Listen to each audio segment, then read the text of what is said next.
somebody else at Stanford. I need to find someone who'll tell me what I want to hear. Yeah, and this is also a thing in her. So eventually she chose as her mentor Channing Robertson, who was the dean of the School of Engineering. And she wins him over by saying that the delivery patch would also have a chip on it to alert your doctor. And he decides that this woman can see the future. And Well, she immediately, built a time machine when she was like 10, so she's a genius. she's clearly a genius.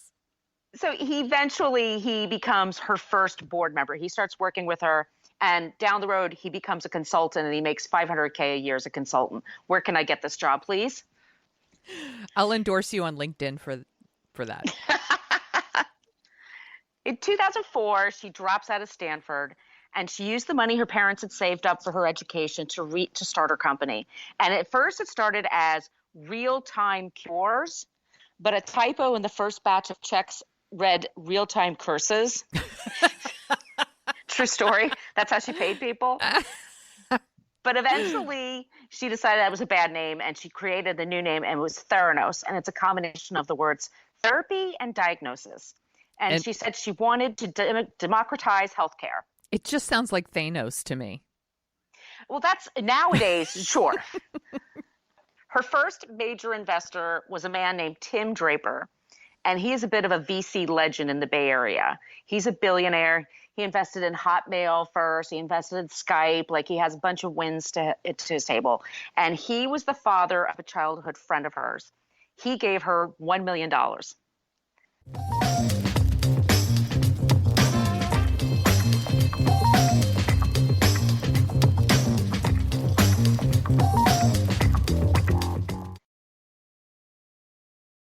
At this time, the company is in stealth mode. And what that means is it's a private corporation. They don't really have a website. They don't have a PR firm.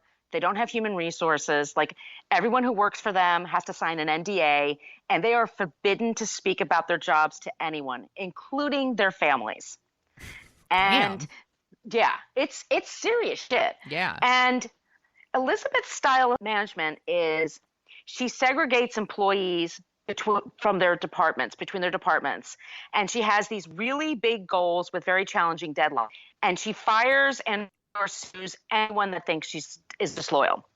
She asks her assistants to friend people on Facebook to then give her an idea of their home life and their gossip.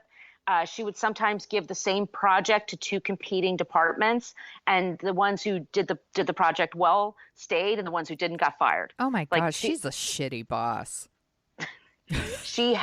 her management technique is terrible. Yes. She's constantly worried about someone who's going to steal her ideas. And this is a big thing. She's a big paranoid freak. She's constantly paranoid about people stealing her ideas. So she's trying to patent everything in sight, including the ideas from her employees. So her employees come up with an idea, she attaches her name to it. And she leads with fear, but she doesn't like to hear an alternate opinion. And over again, you hear in Silicon Valley, fake it until you make it. Well, she takes this literally and about everything related to this business. And by the way, she becomes obsessed with Steve Jobs, but I put this in my notes. Everybody in Silicon Valley is obsessed with Steve Jobs, right? Correct. I mean, they were anyway. Yeah. One of her better early hires, and she hired a few people. Avi Tevanian was Steve Jobs' right-hand man. She hired him first. He was on her board. And another person was Anna Areola. And she helped design the original iPhone for Apple. And she was hired to help to create the look of the early version of the Theranos tester, the Edison. And Anna noticed that Elizabeth at the time had a habit of wearing frumpy Christmas sweaters all year round. And Anna said to her, you know what, if you want to be like Steve Jobs, I work for Steve Jobs, you got to get your look together. And she says, you need to get the turtleneck from Issey Miyake. That's where Steve got his turtlenecks. And I'm not kidding. And they're expensive too. I looked it up. Elizabeth bought them by the dozen and soon developed her all black uniform to wear every day. Anna did not last long at Theranos because she felt the technology was garbage and could harm people. So she's smart. She was smart. Like, they were able to test cancer patients at this hospital in Tennessee. And they knew the testing was not, that they weren't ready to use the Edison. They just were not ready. And she was trying to explain this to people. And they're like, well, these are people who already have like stage 3 cancer. It's not going to make that much of a difference. And she's like, no, you can't do this, like just on a personal level. And the woman, by the way, had 15,000 shares in Apple stock before she left. So she was leaving a lot behind. And for years, her friends thought she was crazy to leave, but ultimately she was vindicated. Yes. Turnover is incredible the whole time Theranos exists. Elizabeth gets several executives from Apple. And like I said, some of them gave up stock shares, and they all end up leaving in under a year.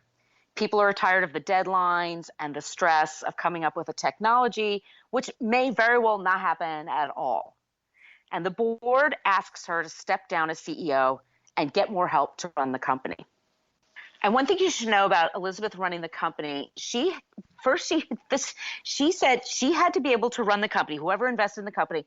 I don't have to show you what the machines look like. I don't have to explain the technology to you, and I run everything. And everybody goes along with this. She's always able to talk her way out of it. So weird. It's bizarre. So she decides to hire her boyfriend, Sunny Balwani, to run things, because Sunny went to Berkeley on management, and they went to Stanford and took some classes. So why not? And it kind of makes sense. Also, by the way, Sunny gives them $13 million. Oh, that's because the company was cash poor. Yes. Mm-hmm. Okay. So Sunny's made president and COO. And guess what? He's a total fucking asshole. He's also known to run by fear. He yells and sends shitty, threatening emails at all hours of the day and night. He's obsessed with employee key cards. He monitors everyone's coming and going, and he confronts people who don't think work enough hours. What a piece of shit. I hate bosses who micromanage like that. There is nothing. I mean, there was a woman that's running for president right now, and her old employees were saying she will send you horrible emails 3 a.m. and CC a bunch of people. And I follow some feminists on Twitter like, well, what's the big deal? I'm like, you've never been on the receiving end of that. I know what it's like to wake up in the morning and get a shitty email from a shitty boss. Yes. And it ruins your day. Yes, like, it does. It's not a way to manage people. It certainly doesn't motivate them. It doesn't make you work any better. No, you spend all your time trying to cover your ass instead of working. So nobody really respects him, but they all fear him because Elizabeth will back him up no matter what. He stalks the site Glassdoor.com, where people review their former places of employment. And anyone who wrote something unkind about Theranos, he would track them down and threaten to sue them if they didn't retract their post. The techs that work at Theranos, they hate him so much that they start making up words and telling him, making him use the words that they made up. So he looked like an asshole. I love it. That is so smart. So that was their way of getting their revenge. I love it. And he would use it in meetings, and then people would crack up. So Elizabeth and Sunny never announced their relationship, though they lived together nearby in the office. In 2010, Theranos has more than $92 million in venture capital. Also in 2010, Theranos is buying their competitors' testing devices because their machines don't work, and they need the backup. So they would have investors come in and they'd be like, hey, look at our Edison. Let's take a little pinprick of blood. Boop, we're going to put it in the Edison. Oh, let's go to lunch. And then they'd go to lunch and they'd use the other devices to test the blood. It's such a fucking scam. It's so shady.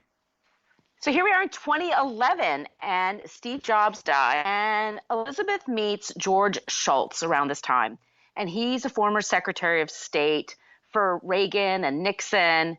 And he joins the board, and it has what it described, and it makes me want to vomit in my mouth, but the most illustrious board in U.S. corporate history. And on there are Henry Kissinger, James Mattis, Senate Majority Leader Bill Frist. I mean, there's a ton of political connections, and she has political connections on both sides. She was friendly with the Clintons. Mm-hmm. Joe Biden came by one day for gave her a back rub. Yeah. Okay, okay. I'd give him a pass on that. How much would you love him to do that to Sunny? He's such a creep.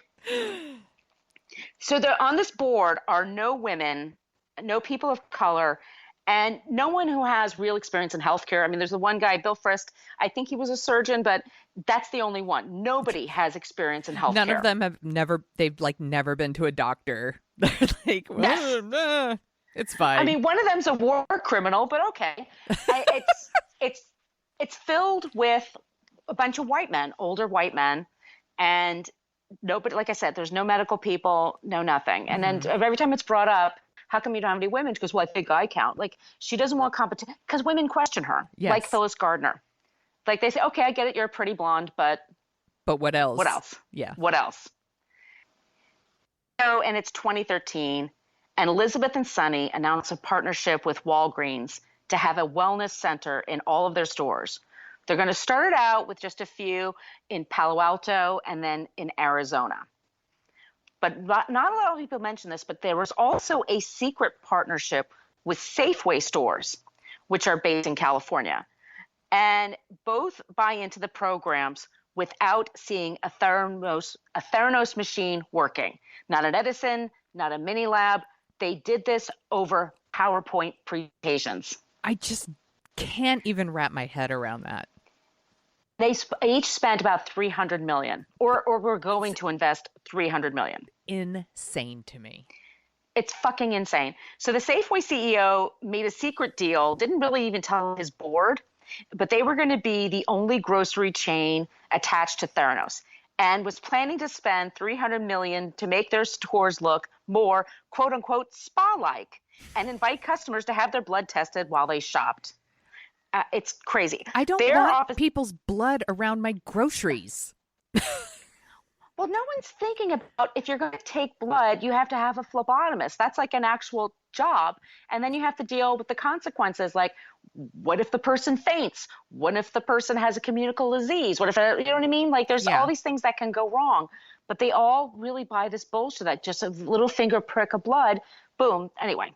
So the office for Safeway is in Pleasanton. I'm only telling this because Bay Area stuff. Yeah. And the CEO there was so enchanted with Elizabeth that he would drive from Pleasanton to Palo Alto to meet with her personally, which was not his habit at all. And you and I know driving in the Bay Area that's a shitty commute.